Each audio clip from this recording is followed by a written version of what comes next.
Hi, Chef Joe with Healthy Kids Inc. And tonight we're going to be making a pork tenderloin with orange glazed carrots. It's super simple.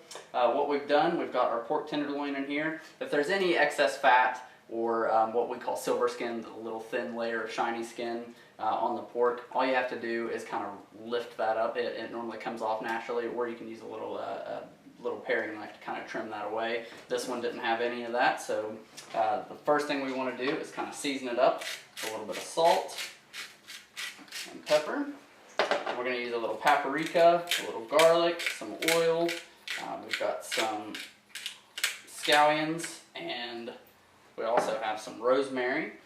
So I'm going to add the garlic in. You can kind of sprinkle some in and around, and this will flavor up your tenderloin. We have our oven preheated to 375 degrees. Paprika is a bright colored, full flavored spice, but just because it's red doesn't mean it's spicy. It's more of a bold, flavorful thing than it is a spicy thing. There is a spicier variety that you can find, but it'll normally be marked and let you know that it is spicy. But if you did want to add some spice to this, if your family's likes hot things, you could add even hot sauce. You could use sriracha, you could use chili powder or chili flakes or anything like that. But we're just using paprika, salt and pepper, our garlic. We're also using rosemary, which is an herb that goes great with pork. You kind of just sprinkle this around. Now you could marinate this up for up to 8 to 12 hours with all of these ingredients in a Ziploc bag, but we're just using them as flavoring agents instead of a marinade. You want to be generous with your olive oil. I'm going to put a little bit on, flip it over, just kind of roll it around, make sure everything coats. Alright, now we're going to pop this in the oven for about 25 minutes or until the internal temperature reaches 155 degrees. And like we've said with poultry or anything else, you can pull it out about 5 to 10 degrees below the temperature that you want in the end, because carryover cooking will continue to cook the pork as it is out of the oven. So that's all there is to that. I'm going to throw this in the oven, and then we'll work on our glazed carrots.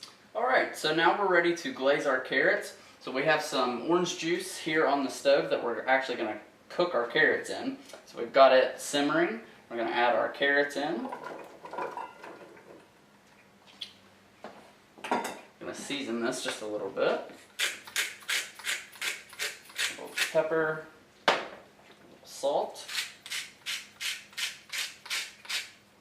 Give this a stir. And at the last minute, we'll add in our butter and our scallions. But we want to let these get tender first. So you're going to cook these until they just get starting to become tender, and then we're going to drain some of this liquid off, and then we're going to glaze it in the fresh squeezed orange juice that we have here. So we're going to cook these for probably 8 to 10 minutes until they get tender, and then we'll come back to it. Alright, so our carrots are now tender. I've checked them with a knife, so we're going to drain them real quick, and then I'll be right back. So we've drained nearly all of the liquid out. We're going to add in our fresh orange juice, our chopped green onions, or our scallions.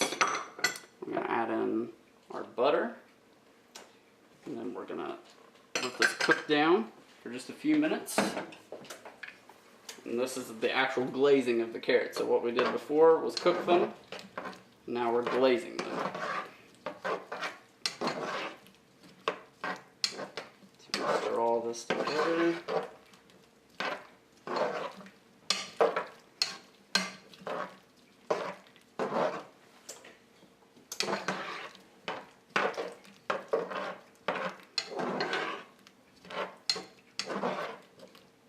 So you're going to bring your heat up to kind of boil the liquid inside of here, and that's going to help you to coat your carrots. So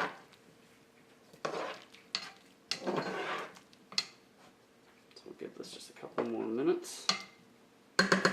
Alright, you can see the majority of the liquid is now kind of cooked off. We've got a nice shine to the carrot, so you can really just leave a little bit of liquid in the bottom of the pan and go ahead and kill the heat. kind of toss these around, and then these are ready to serve. Give them a shake.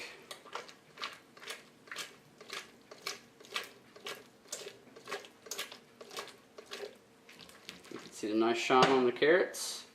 So you can drain off the excess liquid right before you serve these, and that's all there is to the carrots.